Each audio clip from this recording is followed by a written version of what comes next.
وقت ہمارے شہر کی معزز اور بہت ہی زیادہ معتبر شخصیت حضرت مولانا محفوظ الرحمان شاہین جمالی چترویدی دامت برکاتہم العالیہ شیخ الحدیث مدرسہ امداد الاسلام صدر بازار میرٹھ تشریف فرما ہے۔ حضرت کے مواعظ سے، ملفوظات سے، حضرت کی نصیحتوں سے ہم محظوظ ہوں گے۔ اللہ تعالی ہمیں صحیح سننے اس پر عمل کرنے کی توفیق نصیب فرمائے، آمین ثم آمین۔ جی حضرت یہ لگا دیجئے بھائی، یہ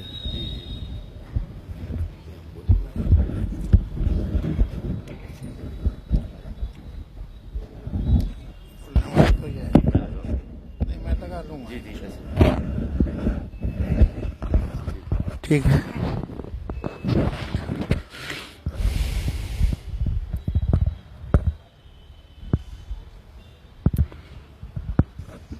الحمد للہ رب العالمین، والصلاة والسلام علی سید المرسلین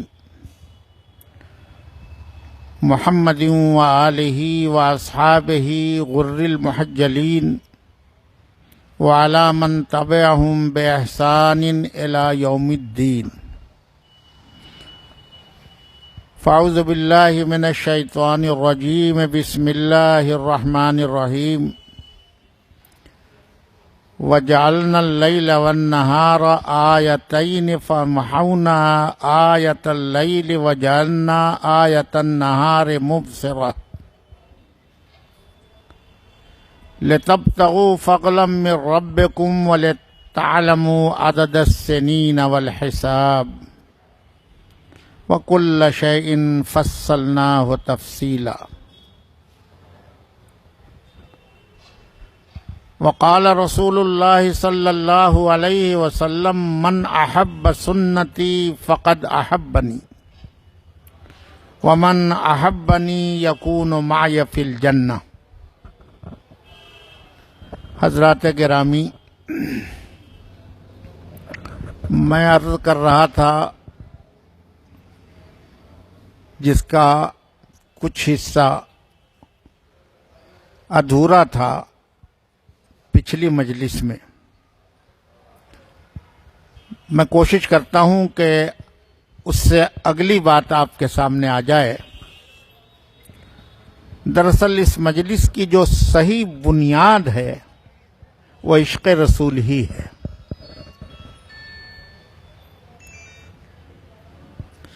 عشق رسول کے بغیر سب چیزیں ناقص ہیں، ناتمام ہیں۔ عقل و دل و نگاہ کا رتبہ عقل و دل و نگاہ کا رتبہ اولی ہے عشق۔ عشق نہ ہو تو شرع و دین بت کدے تصورات۔ جناب رسول اللہ صلی اللہ علیہ وسلم کے صحابہ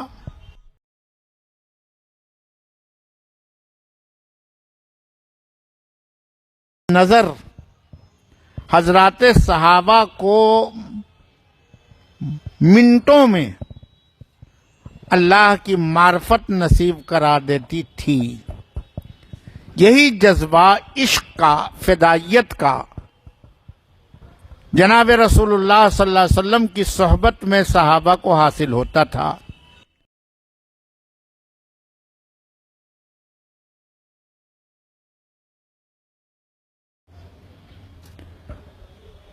جناب رسول اللہ صلی اللہ علیہ وسلم سے محبت، عشق دین کی شرط اول ہے۔ محمد سے محبت دین حق کی شرط اول ہے۔ اگر اس میں ہو کچھ خامی تو سب کچھ نامکمل ہے۔ وہ اسی لیے مکمل تھے کہ وہ جناب رسول اللہ صلی اللہ علیہ وسلم سے جو کچھ سنتے تھے وہ عشق کے ساتھ سنتے تھے۔ وہ لفظ کے معنی کی گہرائی میں ڈوب جاتے تھے، اور جب آدمی محبت کی نظر سے کسی چیز کو دیکھتا ہے، سنتا ہے، تو وہ بات دل میں اترتی ہے، اور محبت کا اصل مقام دل ہی ہے۔ زبان تو صرف اظہار کا ذریعہ ہے۔ حضرت عیسیٰ علیہ السلام کو اللہ نے ایک معجزہ عطا کیا تھا. وہ کسی مردے پر چھڑی مارتے اور چھڑی مارتے وقت کہتے تھے قم باذن اللہ، قم باذن اللہ. مردہ زندہ ہو جاتا تھا. ان کے کسی شاگرد نے دیکھا کہ حضرت عیسیٰ کی چھڑی میں تو بڑا جادوئی اثر ہے. قم باذن اللہ کہہ کر چھڑی مارتے ہیں تو مردہ زندہ ہو جاتا ہے. اس نے حضرت عیسیٰ کی چھڑی چرا لی اور حضرت عیسیٰ کی چھڑی چرا کر اس شہر سے کہیں دوسری جگہ چلا گیا. وہ جہاں پہنچا تھا اتفاق کی بات اس شہر کے سردار کی بیٹی کا انتقال ہو گیا تھا. اس کو پتا چلا کہ سردار کی بیٹی کا انتقال ہو گیا ہے تو اس کے ہاتھ میں تو مردہ زندہ کرانے والی چھڑی تھی. اس نے کہا میں زندہ کر دوں گا. سردار نے کہا کہ اگر تم نے ایسا کر دیا تو اتنی دولت تجھے بخش دوں گا کہ ساری عمر کھا نہیں سکے گا، نسلیں تیری فائدہ اٹھائیں گی. لیکن اگر ایسا نہیں کیا تو دیکھ آگے بڑھنے سے پہلے اپنا انجام سوچ لے. اس کو تو اعتماد تھا کہ چھڑی میرے ہاتھ میں، قم باذن اللہ کہہ کہ ایک چھڑی ماروں گا مردے میں جان آ جائے گی. پہنچ گیا اور قم باذن اللہ کہہ کر چھڑی ماری، مردہ ٹس سے مس نہیں. اس نے سوچا کہ دوسری چھڑی سے کام چلے گا، پھر قم باذن اللہ کہہ کر چھڑی ماری مگر مردے میں جان پیدا نہیں ہوئی. اب تو اس کی بھی جان کے لالے پڑ گئے کہ تو معاملہ بگڑ رہا ہے. پھنس گیا. حضرت عیسیٰ علیہ السلام کو کشف ہوا. حضرت عیسیٰ علیہ السلام بھاگے ہوئے تشریف لائے. اب یہ 10 چھڑی مار چکا تھا لیکن کوئی اثر نہیں، اور اس کو اب اپنی جان کے لالے پڑ رہے تھے کہ چھڑی مار کر میں تھک کر ہار جاؤں گا تو اب میری جان کو لپٹ جائیں گے یہ. جب وہ اس مصیبت میں پھنس گیا تو حضرت عیسیٰ علیہ السلام وہاں تشریف لائے اور اس کے ہاتھ سے چھڑی لے لی، اور چھڑی لے کر جب حضرت عیسیٰ علیہ السلام نے اپنی زبان سے قم باذن اللہ کہہ کر چھڑی ماری، مردہ زندہ ہو گیا. ارشاد فرمایا کہ بے وقوف، تو یہ سمجھتا تھا کہ اس چھڑی میں تاثیر ہے، تو چھڑی تو چرا سکتا تھا لیکن عیسیٰ کی زبان کہاں سے لائے گا؟ پتہ چلا کہ جس زبان پر اللہ کے عشق کی تاثیر ہوتی ہے اس کا اثر ہوتا ہے. حضرت عیسیٰ علیہ السلام کی چھڑی میں عشق الہی کی تاثیر تھی. اللہ نے اس چھڑی میں کچھ نہیں رکھا تھا. عیسیٰ علیہ السلام کی زبان کی تاثیر اندر منتقل ہوتی تھی. چھڑی حضرت موسیٰ کے ہاتھ میں تھی، ہمارے ہاتھوں میں ہے، لیکن حضرت موسیٰ کی چھڑی میں 1000 قسم کی کرامتیں تھیں، معجزات تھے. دنیا میں کون لائے گا یہ؟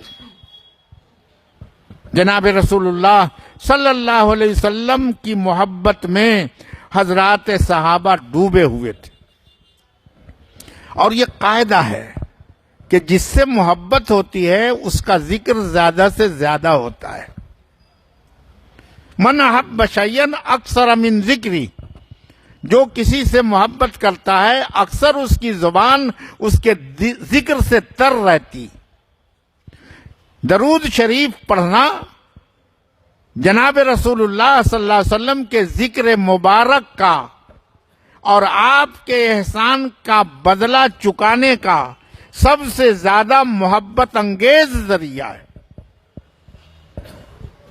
جس کی زبان اللہ کے رسول پر صلاۃ و سلام سے لبریز ہو جائے اس کے اثرات اس کے دل پر منتقل ہوں گے، اور جب دل میں اس کے اثرات جائیں گے محبت رسول کا جذبہ نمودار ہوگا.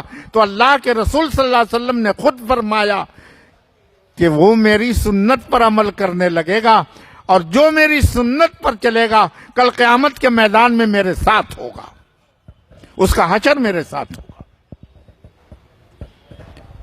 اس لیے ذکر کی مجلسیں عشق رسول کے ساتھ دراصل سعادت دنیاوی اور سعادت اخروی کا سب سے بہتر ذریعہ ہے، اور یہ اسی وقت ممکن ہے جب ذکر محبت کے ساتھ ہو۔ اس لیے کہ درود و سلام کی معنویت لفظوں سے اتر کر جب تک محبت میں نہ ڈھل جائے اور دل میں نہ اتر جائے کام نہیں چلتا۔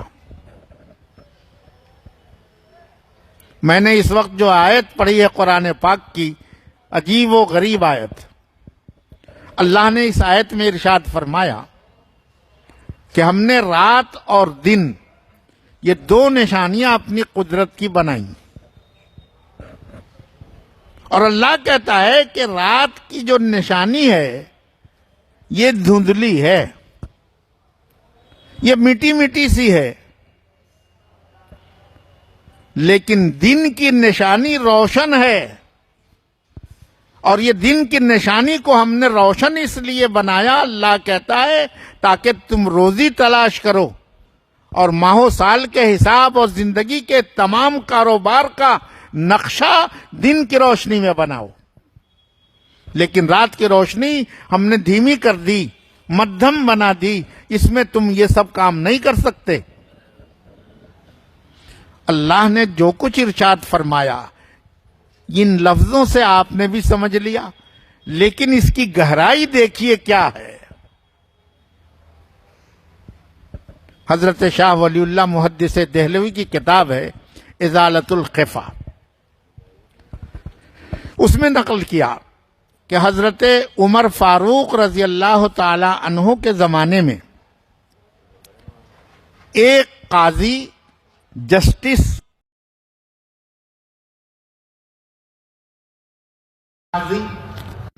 حضرت عمر رضی اللہ تعالی عنہ کی خدمت میں حاضر ہوا۔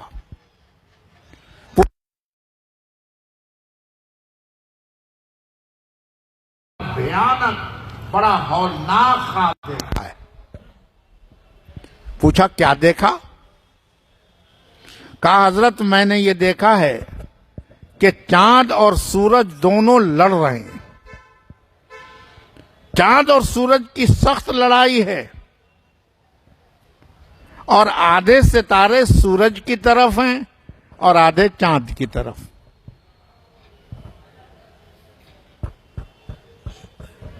یاد رکھیے چاند وہی روشنی ہے دن والی، اور سورج وہی دن والی روشنی ہے، چاند وہی رات کی مدھم روشنی۔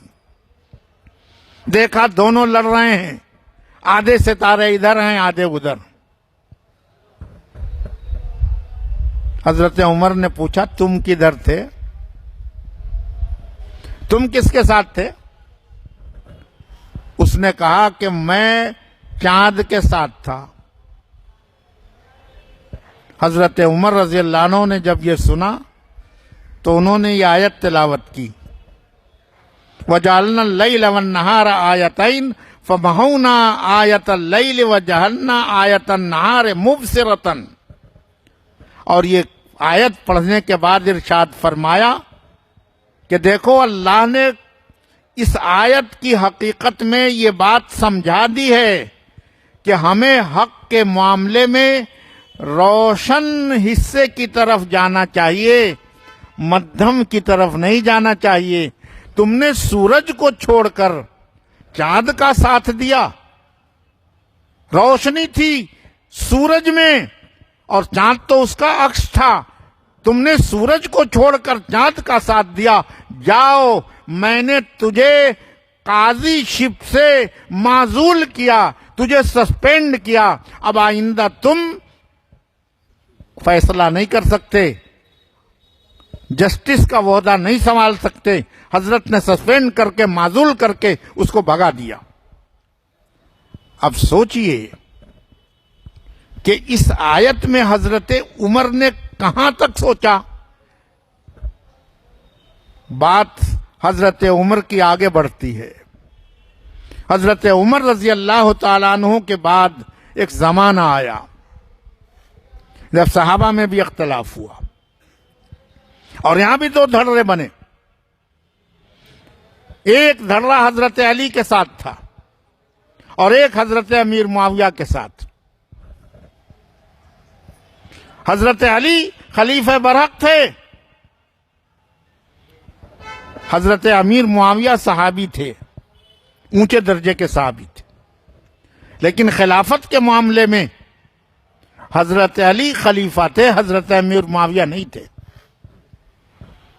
اس شخص کا نام جس نے یہ خواب حضرت امیر المومنین کو سنایا تھا، اس کا نام تھا عابس ابن سعد. صحابہ کی یہ جنگ ہوئی اور بڑی خطرناک جنگ ہوئی. صفین میں ہوئی، جمل میں ہوئی. 1,10,000 صحابہ اور تابعین شہید ہوئے، کچھ ادھر ہوئے کچھ ادھر ہوئے. اور یہ عابس ابن سعد جس کو حضرت عمر نے معزول کیا تھا، یہ اتفاق کی بات حضرت امیر معاویہ کے ساتھ ہوا اور نتیجہ یہ ہوا کہ یہ مارا گیا. آدمی جب روشن حق کی طرف نہ بڑھے اور مدھم روشنی کی طرف جائے تو پھر اس کا انجام روشنی کے مقابلے میں اندھیرائی ہوتا ہے. جناب رسول اللہ صلی اللہ علیہ وسلم پر محبت کے ساتھ اگر ایک درود بھی اللہ نے قبول کر لیا تو ساری عمر سنور جائے گی، پوری زندگی کا نقشہ بدل جائے گا اور پورے انسانوں میں خوش نصیب وہی کہلائے گا کہ جو اللہ کے رسول کے درود بھیجنے میں کامیاب ہو گیا ہے. مجنو سب کو پتا ہے مسلمان تھا، اور بعض لوگ کہتے ہیں کہ وہ حافظ قرآن بھی تھا، لیکن وہ لیلا کی محبت میں اتنا ڈوبا ہوا تھا. اس کا نام تھا ابو القیس عامری، حافظ قرآن تھا. ایک دن لوگوں نے گھیر کے کہا کہ تو حافظ قرآن ہے تو کبھی قرآن بھی سنا دیا کر. کہنے لگا کیا سننا چاہتے ہو؟ کہا چلو انا انزلناہ فی لیلۃ القدر، چھوٹی سورت ہے، یہی سنا دو. وہ سنانے لگا انا انزلناہ فی لیلۃ القدر وما ادراک ما لیلۃ القدر لیلۃ القدر. چپ ہو گیا. کہا بے پوری سورت سنا دے. کہنے لگا دیکھو جہاں تک لیلا کا ذکر ہے اتنا ہی یاد ہے، آگے کچھ یاد نہیں. وہ اتنا ڈوبا ہوا تھا، اتنا محو تھا کہ اس نے لیلۃ القدر میں لیلا کو لیلا بنا دیا. یہ رات کے معنی میں ہے، لیکن جب محبت کی نظر ہوتی ہے تو وہ اسی طرح ہوتی ہے. عشق رسول اگر ہمارے سینے میں ہے تو ہمارا لفظ لفظ درود و سلام کا ایک ایسی روشنی پیدا کرے گا جو اللہ کو قبول ہو جائے. مولانا رومی لکھتے ہیں کہ ایک مرتبہ لوگوں نے دیکھا جنگل میں مجنو نے ریت کی تختی بنا رکھی اور اپنی انگلیوں سے اس پر کچھ نشان بنا رہا ہے. پوچھا کہ تو کیا کر رہا ہے؟ مولانا رومی کہتے ہیں گفت مشق نام لیلا می کنم خاطر خود را تسلی می دہم. اس نے کہا کہ میں اپنی انگلیوں سے لیلا کا نام لکھ رہا ہوں، نام ہی تو لکھ رہا ہوں، لفظی تو لکھ رہا ہوں، لیکن اس لفظ لکھنے سے میرے دل کو تسلی ہو جاتی ہے کہ نام لیلا کا ہی تو ہے. حضرت عارف باللہ محی الدین ابن اکبر کہتے ہیں کہ ہمارے میں اور صحابہ میں ایک بہت بڑا فرق ہے. صحابہ نے محمد الرسول اللہ صلی اللہ علیہ وسلم کے لفظ محمد کو نہیں بلکہ اس محمد لفظ کا جو حقیقی وجود ہے اس کو پایا ہوا تھا. صحابہ ذات رسول کو پائے ہوئے تھے. وہ لفظ محمد کے ساتھ محمد کی پوری حقیقت اپنی نگاہوں سے دیکھ رہے تھے. ہم اللہ کے رسول کے لفظ محمد کو صرف لفظی طور پر پا رہے ہیں، لیکن جس ذات گرامی کو صحابہ نے اپنی آنکھوں سے دیکھا تھا اس کو نہیں پا رہے ہیں. پھر ہماری اس محرومی کا علاج کیا ہے؟ ہم اتنے بڑے محروم. اللہ کے رسول صلی اللہ علیہ وسلم نے اپنی حدیث میں فرمایا، صحابہ سے پوچھا کہ بتاؤ لوگوں میں سب سے افضل شخص کون ہے؟ صحابہ نے عرض کیا، حضور سب سے افضل جبرائیل ہیں، فرشتے ہیں جو ہر وقت اللہ کی تسبیح میں رہتے ہیں، اللہ کا جلوہ دیکھتے ہیں. آپ نے ارشاد فرمایا وہ کاہے کے لیے افضل ہوں گے؟ ان کے سامنے جب خدا کا جلوہ ہے اور وہ ہر وقت اللہ کی تسبیح میں اللہ کے سامنے ہیں، تو پھر ان کا تسبیح پڑھنا، اللہ کے جلوے کو دیکھنا، یہ کون سی افضلیت کی بات ہے؟ اور بتاؤ انسانوں میں کون افضل ہے؟ صحابہ نے ارشاد فرمایا کہ وہ لوگ، وہ انسان افضل ہیں جو رسول کو دیکھ رہے ہیں. صحابہ افضل ہیں اس لیے کہ وہ ذات رسول کو دیکھ رہے ہیں. رسول اللہ صلی اللہ علیہ وسلم نے ارشاد فرمایا کہ تم کاہے کے افضل ہو؟ تم رسول کو دیکھ رہے ہو، رسول پر قرآن اترنے کو دیکھ رہے ہو، تم رسول کے لفظ کو سن رہے ہو، رسول کی ذات کو دیکھ رہے ہو، تمہارے سامنے سارا نقشہ کھلا ہوا ہے. پھر اگر تم میرے اوپر ایمان لاتے ہو تو تمہارے ایمان میں اتنی بڑی بات نہیں ہو سکتی، کیونکہ تم تو دیکھ بھی رہے ہو. فرمایا کہ بتاؤ پھر کون ہے؟ کہا تو پھر آپ ہی بتائیے، ہم نہیں بتا سکتے کون افضل ہے. رسول اللہ صلی اللہ علیہ وسلم نے ارشاد فرمایا کہ تمہارے بہت دنوں کے بعد میری امت میں کچھ لوگ آئیں گے، انہوں نے نہ مجھے دیکھا، نہ انہوں نے قرآن کو اترتے دیکھا، انہوں نے پڑھا، انہوں نے صحابہ کی روایتیں سنی، اور انہوں نے اپنا ایمان ان سنی ہوئی باتوں پر مکمل کیا، اور ان کا ایمان انہی سنی ہوئی باتوں سے اتنا آگے بڑھ گیا، اتنا آگے بڑھ گیا کہ وہ تم سے بھی افضل ہو گئے.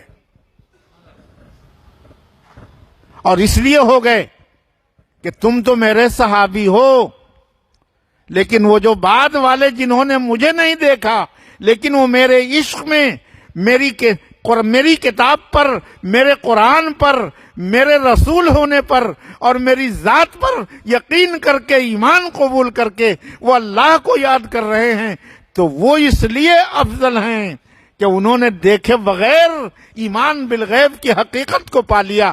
اس لیے تم تو میرے صحابی ہو، وہ میرے بھائی ہیں. اور سن لو ان کی افضلیت یہ ہے کہ اگر خدا نے ان کو 10 باتوں کا حکم دیا ہوگا اور وہ اپنی کمزوری سے 10 میں سے صرف 1 پر عمل کر سکے ہوں گے اور 9 پر عمل نہیں کیا ہوگا، تب بھی اللہ ان کو بخش دے گا، اللہ معاف کر دے گا.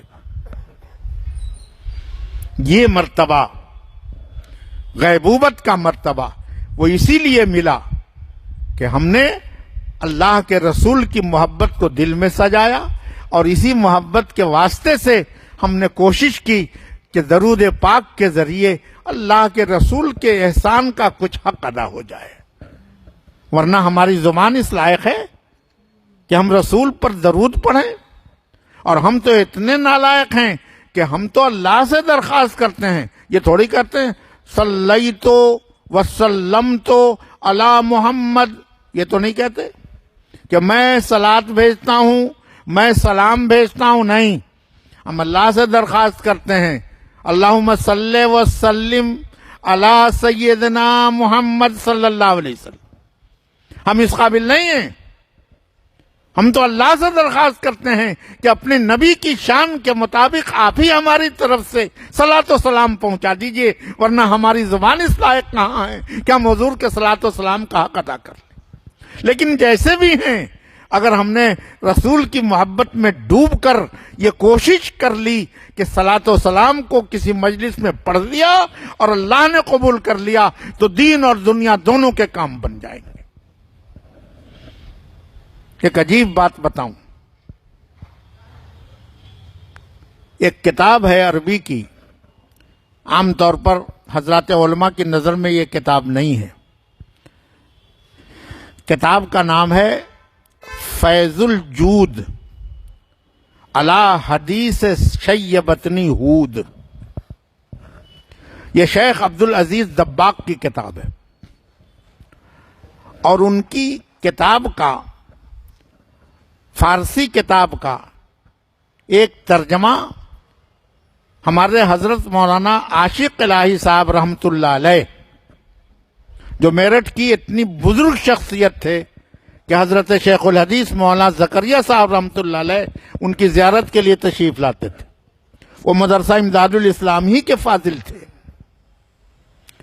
اور وہاں انہوں نے پڑھایا بھی،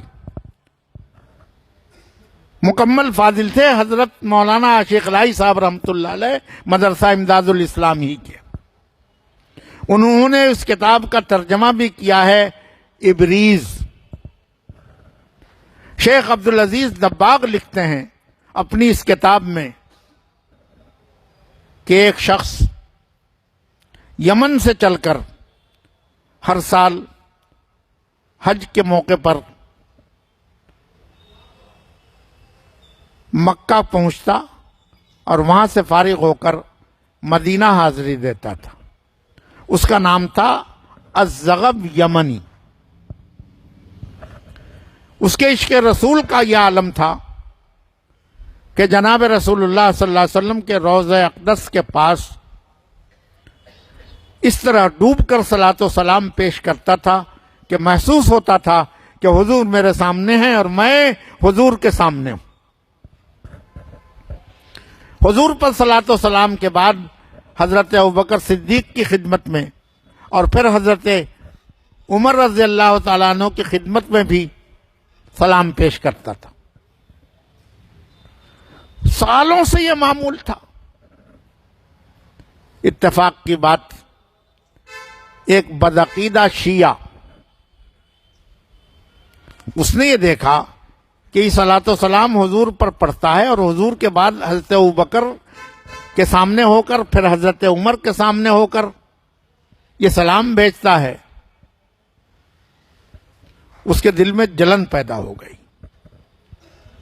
اور اس نے بہانے سے حضرت شیخ الزغب یمنی رحمۃ اللہ علیہ سے کہا کہ حضرت، میں آپ کے عشق رسول کو اور عشق صحابہ کو دیکھ رہا ہوں، میرا دل چاہتا ہے کہ آپ کی دعوت کر دوں تاکہ آپ جیسے بزرگ کی دعوت کی سعادت مجھے مل جائے۔ حضرت نے یہ سمجھ کر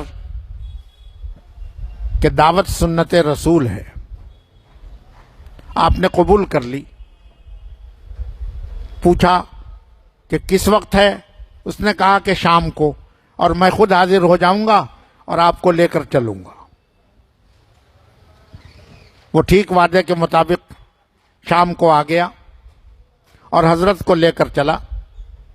مدینے کی کچھ گلیوں سے نکلتے ہوئے ایک محل کے سامنے وہ کھڑا ہو گیا اور کہنے لگا، حضرت یہ میرا مکان ہے،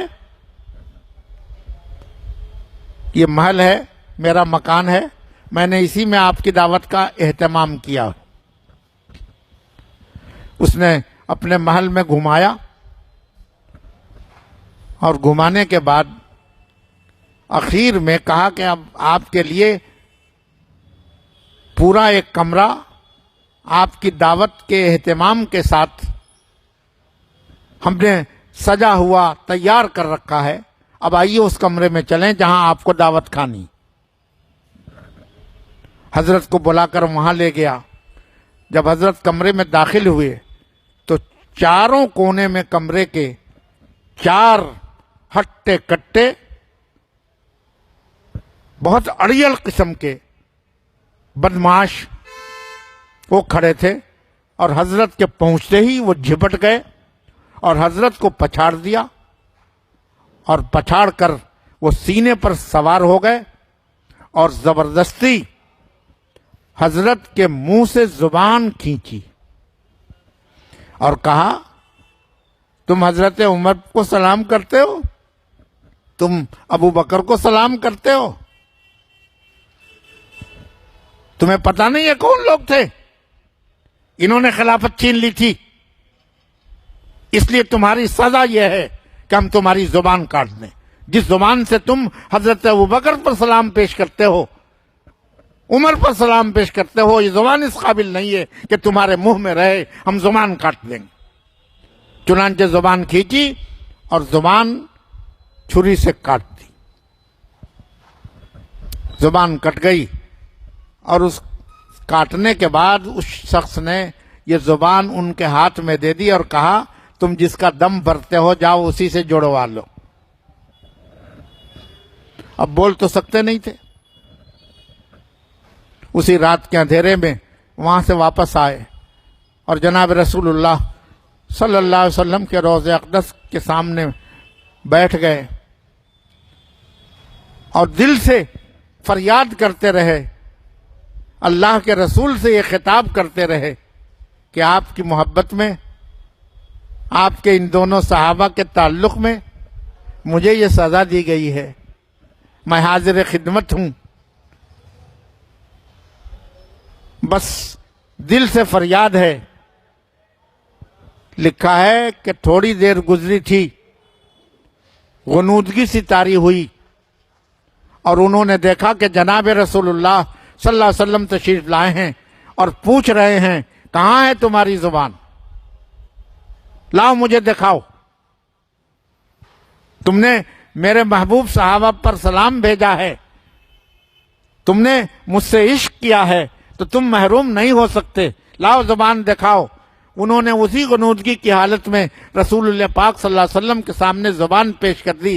حضور اقدس صلی اللہ علیہ وسلم نے اسے لے کر اپنی زبان مبارک کا لعاب اس پر لگایا اور کہا، منہ کھولو، اور حضور نے اس کے منہ میں زبان ڈال دی۔ بس زبان منہ میں پہنچی اور وہ بالکل فٹ ہو گئی، اور اس طرح ہو گئی کہ جیسے کٹی ہی نہیں تھی۔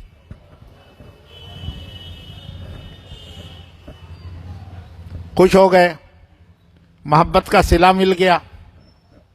جب اگلا سال آیا تو اپنے معمول کے مطابق پھر پہنچے، اور پھر اسی طرح درود و سلام پڑھتے رہے، اور پھر حضرت ابوبکر صدیق کی برابر میں اور حضرت عمر کے برابر میں پہنچے، سلام پیش کیا۔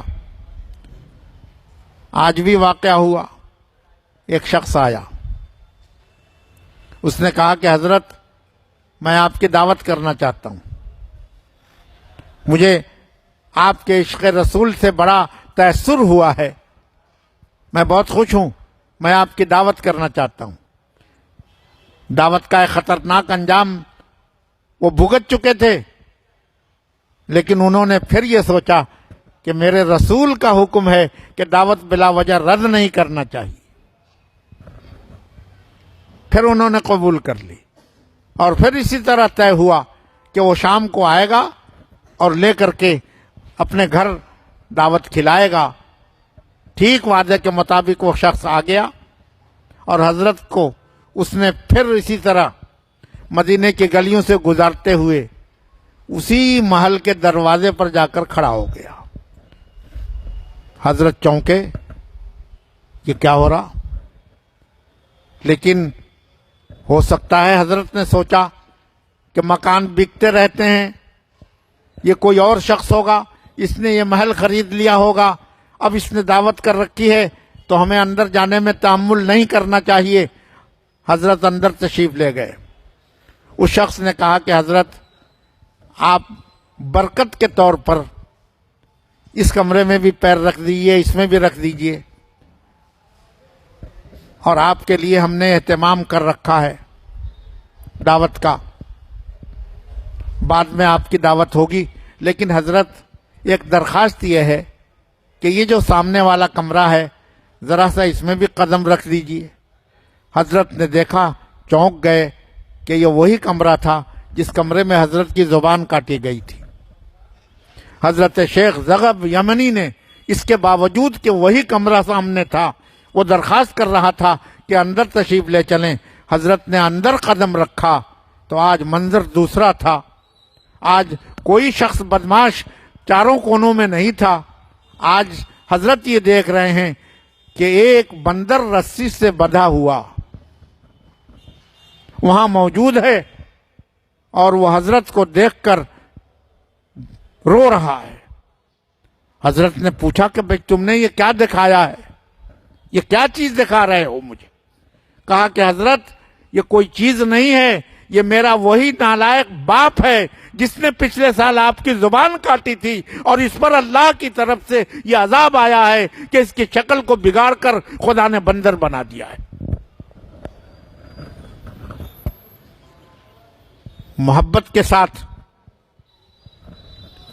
ہمارا درود اگر قبول ہو گیا تو انشاءاللہ دین دنیا دونوں میں فیض یاب ہوں گے، دونوں جگہ کامیابی کا راستہ کھلے گا۔ لیکن شرط یہی ہے کہ صرف لفظی درود نہ ہو بلکہ دل کے تعلق اور محبت کے ساتھ ہو، اور محبت کے ساتھ ہونے کی علامت یہ ہے کہ اللہ کے رسول کی سنت پر عمل کا جذبہ ہو۔ میں پچھلی دفعہ حضرت نظام الدین اولیاء کا واقعہ بتا رہا تھا، آج وہ واقعہ اب بھی نہیں بتاؤں گا، البتہ ایک چھوٹا سا واقعہ اسی کے ذیل میں حضرت نظام الدین اولیاء کے خلیفہ حضرت امیر خسرو کا بتاؤں گا۔ امیر خسرو بہت بڑے شاعر بھی تھے، لیکن سب سے بڑا ان کا کمال کیا تھا؟ سب سے بڑا کمال یہ تھا کہ وہ اپنے شیخ کے عاشق تھے، اور ان کے عشق کا یہ عالم تھا کہ جب حضرت نظام الدین اولیاء کا انتقال ہوا اور چارپائی پر حضرت کی نعش مبارک تھی، امیر خسرو کی نظر پڑی تو امیر خسرو نے کہا، گوری سوئے سیج پر مکھ پر ڈاڑے کیس، گوری سوئے سیج پر مکھ پر ڈاڑے کیس، چل خسرو گھر آپ نے سانج ہوئی چودیس۔ یعنی میرے شیخ اپنے چہرے مبارک پر اپنے گیسو کو پھیلائے ہوئے سو رہے ہیں، لیکن آپ سو کیا رہے ہیں؟ آپ نے ہم سے ایسا پردہ کر لیا کہ لگتا ہے ساری دنیا میں اندھیرا چھا گیا، میرے شیخ کے چہرے کا نور چھپ گیا۔ اس درجے کا عشق ہے۔ ایک جگہ گزر رہے ہیں کسی علاقے سے، پیاس بڑی تیز لگی ہوئی تھی، پیاس کی شدت میں انہوں نے نظر ڈالی تو دور کنواں نظر آیا جس پر 4 عورتیں پانی کھینچ رہی تھیں۔ راجستھان کے علاقوں میں اب بھی ایسا ہوتا ہے کہ دور دور سے کنویں سے پانی پینے کا عورتیں لاتی ہیں گھڑوں میں بھر کے، ہو سکتا ہے وہی کچھ علاقہ ہو۔ حضرت نے دیکھا تو پیاسا کنویں کی طرف بڑھتا ہی ہے، حضرت قریب تشریف لے گئے۔ وہاں 4 عورتیں تھیں، ایک عورت شناشا پہچاننے والی، اس نے دوسری عورتوں سے تعارف کرایا، خسرو آ رہا، خسرو۔ اب وہ کوئی زیادہ پڑھی لکھی تو تھی نہیں، خسرو خسرو کرنے لگی تو دوسری کہنے لگی کیا خسر پھسر کرتی ہے؟ اس نے کہا کہ خسر پھسر کی بات نہیں ہے، یہ امیر خسرو ہیں، بڑے دوہا کہتے ہیں، بڑے شاعر ہیں، اگر تم نے ان کا دوہا سن لیا تم لوٹ پوٹ ہو جاؤ گی۔ اب عورتوں کو بھی شوق ہوا کہ امیر خسرو ہیں، دوہا کہتے ہیں تو پہلے دوہا سن لیں۔ قریب آ گئے، پانی مانگا، عورتوں نے کہا دوہا سنا دو تب پانی دیں گے۔ کہا کہ بھائی میرا حلق سوکھ رہا ہے، پہلے پانی پلا دو، دعا بھی کہہ دیں گے۔ عورتوں نے کہا کہ شاعروں کا بھروسہ کچھ نہیں ہوتا، تم نے پانی پی لیا اور چل دیے تو ہم کیا کریں گے؟ میرٹھ میں ایک شاعر تھے بوم میرٹھی، وہ کہا کرتے تھے، سنا ہے کہ میرٹھ میں الو کے پٹھے رگے گل سے بلبل کا پر باندھتے ہیں۔ بھلا کہاں رگے گل اور کہاں بلبل کے پر کو اس سے باندھنا؟ شاعروں کی تو بات ایسی ہوتی ہے۔ عورتوں نے کہا کہ تمہارا بھروسہ نہیں۔ ایک فارسی کا شاعر تھا، اس کا نام تھا انوری، لکھا ہے کہ اس کو پیغمبر شاعری کہتے تھے۔ ایک مرتبہ بادشاہ کے دربار میں گیا، اس نے قصیدہ سنایا، ایسا قصیدہ کہ بادشاہ بھی مست ہو گیا، اور اس نے انعام میں ایک بڑا ہی قیمتی گھوڑا دے دیا۔ گھوڑے بھی بڑے قیمتی ہوتے ہیں، 10-10 لاکھ 20-20 لاکھ کے گھوڑے ہوتے ہیں۔ ہمارے میرٹھ کے ایک دوست نے خریدا 10 لاکھ کا گھوڑا، بعد میں پتہ چلا کہ یہ تو کچھ اور ہے، بڑے قیمتی ہوتے ہیں۔ حاجی صلاح الدین صاحب کو پتا ہے، اتنا قیمتی گھوڑا کہ ایئر کنڈیشن میں رہتا تھا۔ اب غریب انوری شاعر کے پاس کوئی ایئر کنڈیشن مکان تھوڑی تھا، اس نے اپنے ٹاٹ کے مکان میں لا کے باندھ دیا۔ گرمی کی شدت میں گھوڑا صبح صبح مر گیا۔ اب بڑی فکر ہوئی کہ اگر لوگوں نے جا کے بادشاہ سے شکایت کی کہ میں نے گھوڑے کی صحیح خدمت نہیں کی تو بادشاہ میری گردن نپوا دے گا۔ سوچا کہ اس سے پہلے کہ بادشاہ کو خبر ہو، میں بادشاہ کی خدمت میں پہنچ کر اس طرح اس گھوڑے کے مرنے کی خبر دے دوں کہ خبر بھی مل جائے اور بادشاہ بھی ناراض نہ ہو۔ شاعر تھا اونچا، پہنچ گیا دربار میں۔ بادشاہ نے پوچھا بھائی آج کیسے آئے ہو؟ تو حضور 2 شعر سناؤں گا۔ سوچا کہ کل جیسے اس نے سنایا تھا آج بھی سنائے گا۔ اس نے کہا سنا دو۔ انوری شاعر نے شعر سنایا، شاہ اسپِ بانوری بخشید، باد سرسر بگرد او نہ رسید، آنچنا تیز بود در رفتار کہ شبا شب باقبت برسید۔ حضور آپ نے جو کل گھوڑا دیا تھا وہ اتنا ہائی سپیڈ کا تھا، اتنی تیز رننگ تھی، اتنا تیز بھاگتا تھا کہ جب آندھی اٹھتی تھی تو آندھی پیچھے رہ جاتی تھی، گھوڑا آگے ہو جاتا تھا۔ بادشاہ خوش ہو رہا کہ میرے گھوڑے کی بڑی تعریف ہو رہی ہے، بڑا تیز رفتار گھوڑا کہ آندھی کو تھکا دیتا تھا، گھوڑا آگے ہو جاتا تھا۔ اس نے کہا حضور یہ اس کی تیز رفتاری کی انتہا نہیں ہے، وہ تو اتنا تیز رفتار نکلا، اتنا تیز رفتار نکلا کہ ایک ہی رات میں دنیا سے آخرت تک کا سفر کر لیا۔ اب بادشاہ نے سنا تو ہنسی بھی آ گئی، دوسرا گھوڑا انعام میں دے دیا۔ عورتوں نے جو کہا کہ شاعروں کا بھروسہ نہیں، ٹھیک ہی کہا۔ امیر خسرو بھی مجبور ہو گئے، پیاس لگی ہوئی تھی۔ امیر خسرو نے کہا دیکھو تم 4 ہو، تم اپنا اپنا پوائنٹ مقرر کرو، موضوع مقرر کرو، کس بات پہ سننا چاہتی ہو۔ ایک عورت نے کہا کھیر پکانے پہ سنا دو، میرٹھ کی ہوگی، ہوٹلوں میں کھیر چلتی ہے نا، خوب کھیر۔ دوسری سے پوچھا تمہارا موضوع کیا ہے؟ اس نے کہا چرخے پہ سنا دو۔ تیسری سے پوچھا کہ تم بھی کچھ کہو، اس نے کہا کتے پہ سنا دو۔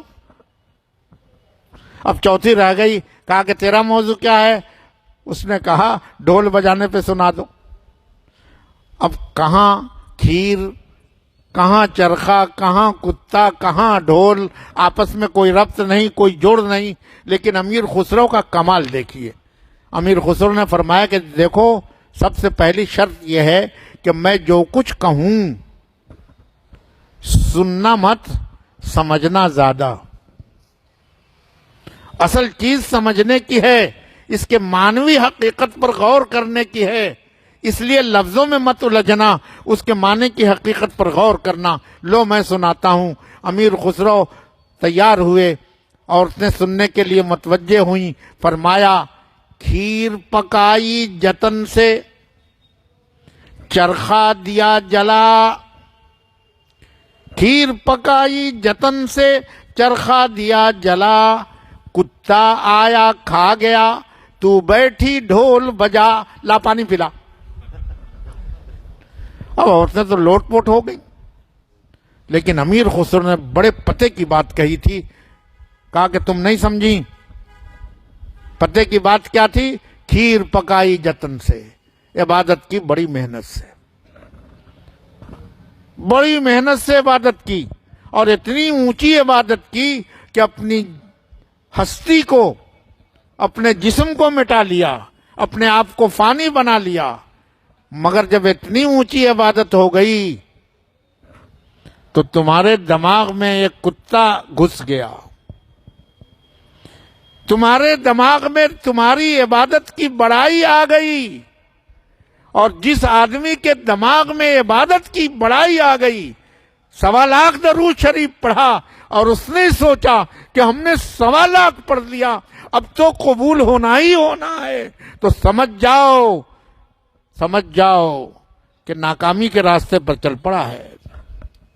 حضرت امام اعظم ابو حنیفہ رحمۃ اللہ علیہ نے کعبہ شریف میں ایک رات میں 2 رکعت نفل میں اس طرح قرآن پاک کو پڑھا کہ 15 پارے ایک رکعت میں اور 15 پارے دوسری رکعت میں پڑھے، اور جب نماز سے فارغ ہوئے تو رونے لگے زار و قطار، اور فرمایا ما عرفنا کا حق معرفت کا، اے خدا آپ کے پہچاننے کا جتنا حق ہے، آپ کی عبادت کا جتنا حق ہے، ہم وہ ادا نہیں کر سکے۔ جب دماغ میں بڑائی آ جائے، امیر خسرو نے کہا کتا آیا کھا گیا، اگر یہ بڑائی دماغ میں آ گئی تو تمہاری عبادت کی کھیر کو اس کبر نے کھا لیا، چاٹ لیا، اب تمہارے پاس کچھ نہیں ہے، فالتو ہے، ڈھول بجاتے رہو، کچھ نہیں رہا۔ پتہ چلا کہ محویت ذکر پاک کی، محویت درود پاک کی اس طرح ہونی چاہیے کہ لفظ زبان سے ادا ہو، لیکن لفظ کے معنی کا ماحول پورا کا پورا دل میں اتر رہا ہو۔ بس یہی ہے اس مجلس کی سب سے بڑی کامیابی کہ اللہ کے رسول پاک صلی اللہ علیہ وسلم پر چاہے ہم ساری عمر کروڑوں مرتبہ درود بھیجیں، مگر ہم حق ادا نہیں کر سکتے۔ کیا ہماری زبان، اور کتنا اونچا رسول پاک کا حق، ہم تو اللہ ہی سے درخواست کرتے ہیں کہ اللہ آپ ہی قبول فرما کر اپنی شایان شان ہماری طرف سے اپنے رسول پاک کی خدمت میں یہ ہدیہ سلام پیش کر دی۔ اب ہے قبولیت۔ اسی لیے ایک بڑی عجیب بات کہی ہے، خود اللہ نے ارشاد فرمایا قرآن میں، یہ جو محبت آتی ہے، یہ محبت آدمی خود نہیں پیدا کرتا، یہ اللہ کی طرف سے آتی ہے۔ اللہ نے قرآن میں فرمایا یحبہم ویحبونہ، اللہ پہلے اپنے محبت کا ذرہ ڈالتا ہے سینے میں، اور جب اللہ وہ ذرہ ڈال دیتا ہے تب بندہ خود اللہ کی طرف، اللہ کی محبت میں لپک پڑتا ہے۔ عشق اول در دل معشوق پیدا می شود، تان سوزد شمع کہ پروانہ شیدا می شود۔ سورج مکھی کو دیکھا ہے؟ دیکھا سورج مکھی کو؟ اس کا منہ سورج ہی کی طرف رہتا ہے، لیکن پہلے سورج نکلتا ہے تب اس کا منہ سورج کی طرف ہوتا ہے۔ سورج ہی نہ نکلے تو اس کا منہ کہاں سے ہو جائے گا؟ میر تقی میر کہتے ہیں حسن و عشق کی آگ میں اول چھیڑ ادھر سے ہوتی ہے، حسن و عشق کی لاگ میں اول چھیڑ ادھر سے ہوتی ہے، شمع کا شعلہ جب لہرایا آگے بڑھا پروانہ بھی۔ پہلے شمع جلتی ہے تب پروانے جان چھڑکتے ہیں۔ اللہ اپنی توفیق سے سب سے پہلے درود پاک کی مجلس میں بٹھاتا ہے، ہم یوں ہی آ کر بیٹھ گئے؟ اللہ نے اپنے تعلق سے محبت کا ذرہ ہمارے سینے میں ڈالا، پھر ہم آ کر مجلس درود میں بیٹھے، اور پھر اللہ نے ہماری زبانوں پر درود پاک کو جاری کرایا۔ یہ محبت اللہ کی طرف سے آئی۔ اب اس محبت کی قدر ہم سیکھ لیں کہ ہم اپنے دل و جان سے محویت کے ساتھ عشق رسول میں ڈوب کر اللہ کے حکم کی تعمیل میں اپنی تسبیح پوری کریں، اپنا معمول پورا کریں، تو انشاءاللہ قبولیت اللہ کی طرف سے لپک جائے گی۔ بندہ ایک بالش بڑھتا ہے تو اللہ ایک قدم بڑھاتا ہے۔ بہت مبارک ہیں آپ لوگ، اور وہ سب کے سب لوگ جن کو اللہ اپنی توفیق سے درود پاک جیسی مجلس میں بٹھا کر اور اس مقدار میں درود پڑھنے کی توفیق عطا فرماتا ہے۔ بس شرط یہی ہے کہ دھیان کے ساتھ، عشق رسول کے جذبے کے ساتھ، اللہ کے حکم کی تعمیل کے حوصلے کے ساتھ، خوب محویت کے ساتھ، پورے ادب کو ملحوظ رہ کر ہم اس مجلس کی حق ادا کرنے کی، قیمت ادا کرنے کی کوشش کر لیں، ٹوٹی پھوٹی صحیح مگر کر لیں، انشاءاللہ رحمت لپک جائے۔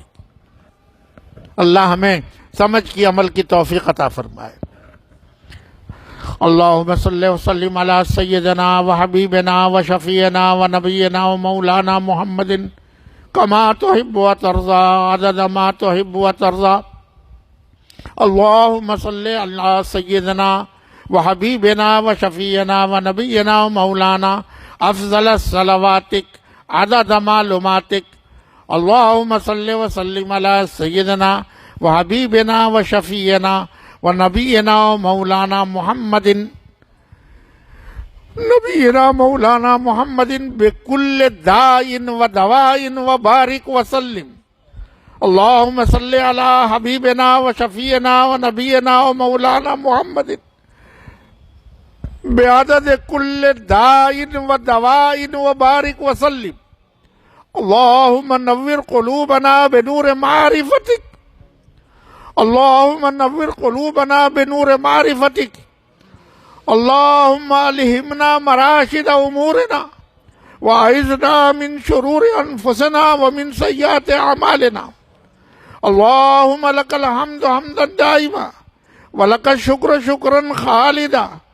اللہم انت کما اثنیت علی نفسک لا وحصی ثناء علیک یا ارحم الراحمین یا اکرم الاکرمین یا مجیب السائلین یا ارحم المساکین یا مجیب دعوت المضطرین برحمتک نستغیث اصلح لنا شأننا کلہ ولا تکلنا الی انفسنا طرفۃ عین فإنک ان تکلنا الی انفسنا طرفۃ عین تکلنا الی ضعف وعورہ تکلنا الی ذنب وخطیئہ۔ اللہم حبب الینا الایمان وحبب الینا القرآن وحبب الینا رسولک محمد صلی اللہ علیہ وسلم۔ اللہم حبب الینا محمد صلی اللہ علیہ وسلم کما تحب و ترضا۔ حبب الینا یا ربنا نبیک محمد صلی اللہ علیہ وسلم۔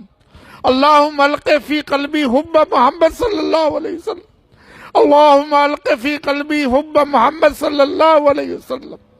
اللہم انک تعلم سرتنا وعلانیتنا فاقبل معذرتنا وتب علینا انک انت التواب الرحیم۔ اللہم انا نسألک العفو والعافیہ والمعافاة الدائمہ فی الدین والدنیا والآخرہ۔ اللہم لک الحمد ملء السماوات وملء الارض وملء ما بینہما وملء ما شئت من شیء بعد۔ اے اللہ اپنے فضل اور کرم سے مولا اس مجلس کو قبول فرما۔ اے مولا ہماری ناپاک زبانوں پر تیرے پاک نبی پر درود پڑھ کر اے مولا ہم نے ہاتھ اٹھائے ہیں۔ اے اللہ آپ نے توفیق دے کر ہمیں بلایا ہے مولا، آپ کی توفیق سے ہم نے درود پاک کو پیش کیا ہے، اور اے مولا اگر آپ کی توفیق شامل حال نہ ہوتی تو ہم نہ جانے کہاں کہاں دھکے کھا رہے ہوتے اور کس کس حال میں مبتلا ہوتے۔ اے اللہ جب آپ نے بلا لیا، اے مولا آپ نے درود پاک پڑھوا لیے، اور اے مولا آپ نے ہاتھ بھی اٹھوا لیے، تو اے اللہ آپ محروم نہ فرما، اے اللہ محروم نہ فرما، ہمیں دھکا نہ دے دے، اے اللہ ہمیں دھکا نہ دے دے، اے اللہ ہمیں محروم نہ فرما، ورنہ دنیا والے تانے دیں گے کہ خدا سے مانگنے گئے تھے اور خدا نے بھی دھکا دے دیا۔ اے اللہ ہمارے لیے تیرے سوا کوئی نہیں ہے، اے اللہ ہم نے تیرے محبوب پر درود پاک پڑھ کر، اے اللہ قبولیت کے اسباب کو جمع کر کر تیری توفیق پر ہم نے ہاتھ اٹھائے ہیں۔ مولا اگر دنیا دار کے پاس بھی ہم اس طرح پہنچ جاتے اور اس سے مانگتے تو شاید وہ بھی ہمیں کچھ نہ کچھ دے دیتا، لیکن ہم تو تیرے دربار میں آئے ہیں، تیرے محبوب پر درود پاک پڑھ کر ہاتھ اٹھائے ہوئے ہیں۔ اے اللہ تو اب بھی محروم کر دے گا تو ہم کہاں جائیں گے، کس کا دروازہ کٹکھٹائیں گے؟ اے اللہ تیرا در آخری در ہے، تیرا سہارا آخری سہارا ہے، مولا تو ہمارا سہارا بن جا، ہمارے درود پاک کو قبول فرما اور اپنی شان کے مطابق اپنے محبوب کی خدمت میں پیش فرما۔ اے اللہ ہم آپ کی قربانیوں کا کوئی حق ادا نہیں کر سکتے، اے اللہ جہاں ان کے خون بہ گئے، اے اللہ ہمارا پسینہ بھی اے اللہ تو قبول فرما لے تو یہ ہماری سعادت ہے۔ اے مولا اے مولا ہم نے تیرے نبی پر درود پڑھا ہے اور تیری خدمت میں پیش کر کے اے اللہ آپ کے حق کو ادا کرنے کی کوشش کی ہے۔ ہم ٹوٹے پھوٹے ذلیل لوگ، بے سہارا لوگ، دنیا کے ٹھکرائے ہوئے لوگ، اے اللہ تو دیکھ رہا ہے ہم کہاں پڑے ہوئے ہیں، دنیا کس طرح ٹھوکریں مار رہی ہے۔ اے اللہ ہمارے رسول ہم کو اس حال میں گرا پڑا دیکھتے تو آپ کی آنکھوں میں بھی آنسو آ جاتے، آپ رو دیتے، دعا فرما دیتے، ہمارے کام بن جاتے۔ اے اللہ آج ہم پر کوئی رونے والا نہیں ہے، کوئی ترس کھانے والا نہیں ہے، اے اللہ تو ہی ہمارا سب کچھ ہے۔ ہم یتیم امت ہیں، اے اللہ ہم یتیم امت ہیں، جس دروازے پر کھڑے ہوتے ہیں وہی بند ہو جاتا ہے۔ مولا ہم نے تیرے دروازے کو اے اللہ کھلا ہوا پایا ہے، تو سخیوں کا سخی ہے، مولا تو غنیوں کا غنی ہے۔ اے اللہ ہم محتاج بنتے ہیں، فقیر بن کر آئے ہیں، اے اللہ سوالی بن کر آئے ہیں، اے اللہ ہم عدل نہیں چاہتے، مولا ہم تو بھیک مانگنے آئے ہیں، ہمیں بھیکاری سمجھ کر بھیک دے دے، اے اللہ رحمت کی بھیک دے دے، ہدایت کی بھیک دے دے، عشق رسول کی بھیک دے دے، اے اللہ عشق رسول کی بھیک دے دے، اے اللہ ہمارے دلی جذبات کو قبول فرما لے، ہمارے حالات پر رحم فرما، اے اللہ ہمارے حالات پر رحم فرما، ہم کو پستیوں سے نکال دے، ہمیں عروج عطا فرما دے، اے اللہ ہمیں عروج عطا فرما دے، اے اللہ تو ہمارا سہارا بن جا، اپنی توفیق کو ہمارے شامل حال فرما دے، اے اللہ ہم بے سہاروں کا تو ہی سہارا ہے، ہمارا سہارا بن جا، ہمارا رفیق بن جا، اے مولا ہمارا ناصر بن جا، ہمارا حاصر، اے اللہ ناصر بن جا، حافظ بن جا، ہمارا حامی بن جا، اے اللہ ہمارے ہاتھوں میں کوئی طاقت نہیں ہے لیکن تو سب سے بڑی طاقت والا ہے، اے اللہ رجال غیب سے ہماری مدد فرما، فرشتوں سے ہماری مدد فرما، اپنی قدرت کا ہمارے حق میں استعمال فرما، اپنے محبوب کی امت کو پستیوں سے نکال دے، اے اللہ ہمیں اس حال میں اپنے آقا کے سامنے پہنچا کہ آقا ہمیں دیکھیں تو خوش ہو جائے، ہمارے لیے سفارش کر دے، ہمارا کام بن جائے، اے اللہ ہمیں آقا کے شان میں، اے اللہ آقا کے سامنے آقا کی شان میں درود پڑھنے والا بنا کر پیش کر دے، اے اللہ درود پڑھنے والا بنا کر پیش کر دے، آپ ہی کے چمکتے ہاتھوں سے جام کوثر عطا فرما دے اور آپ ہی کے ذریعے سے ہمیں شفاعت کبریٰ نصیب فرما دے، اے اللہ سارے بھیکاری لوگ ہیں، اے اللہ تو داتا ہے، سب کی اپنی اپنی حاجتیں ہیں، مولا تو سب کو دے دے گا تب بھی تیرے خزانے رحمت میں کوئی کمی نہیں آئے گی، ہماری سب کی بگڑی بنا دے گا مولا، تیرا کچھ نہیں بگڑے گا، ہماری سب کی بگڑی بن جائے گی۔ اے اللہ ہماری سب کی بگڑی بنا دے، ہمارے حالات کو درست فرما دے، ہمیں عزت و وقار نصیب فرما دے، ہمیں دین و ایمان پر استقامت عطا فرما دے۔ اے اللہ اس رسول، اے اللہ اس مجلس درود کی برکت سے مولا ہماری ساری حاجتوں کو پورا فرما دے، خزانے غیب سے نصرت فرما دے، بیماروں کو صحت عطا فرما دے۔ اے اللہ بیماروں کو صحت عطا فرما دے، بلاؤں سے حفاظت فرما دے۔ اے اللہ مشکل حالات میں ہماری مدد فرما دے۔ اے اللہ ایمان اور جان کے لیے جو خطرات ہیں اے مولا ان کو دفع فرما دے۔ اے اللہ ایمان پر استقامت نصیب فرما دے۔ اے اللہ کاروبار میں برکت عطا فرما دے، حلال طیب روزی عطا فرما دے، بے روزگاروں کو روزگار دے دے۔ اے مولا بے روزگاروں کو روزگار دے دے۔ اے اللہ حاجت مندوں کی حاجت روائی فرما دے، مشکلات میں گرفتار لوگوں کی مشکل کشائی فرما دے۔ اے اللہ اے اللہ اے اللہ ہم نے جو کچھ مانگا ہے وہ سب عطا فرما دے، اور اے اللہ جو کچھ ہمارے لائق ہے اور تو جانتا ہے، اور ہمارے محبوب نے بھی اے اللہ تجھ سے مانگا ہے، ہمارے لیے مانگا ہے، وہ سب عطا فرما دے۔ سارے شرور سے حفاظت فرما دے، شریروں سے حفاظت فرما دے، شر سے حفاظت فرما دے، فتنوں سے حفاظت فرما دے، فتنوں سے حفاظت فرما دے۔ اے اللہ ہم سب کی دعاؤں کو جناب رسول اللہ صلی اللہ علیہ وسلم کے طفیل میں قبول فرما لے۔ وصلی اللہ علی خیر خلقہ محمد وآلہ وصحبہ اجمعین برحمتک یا ارحم الراحمین۔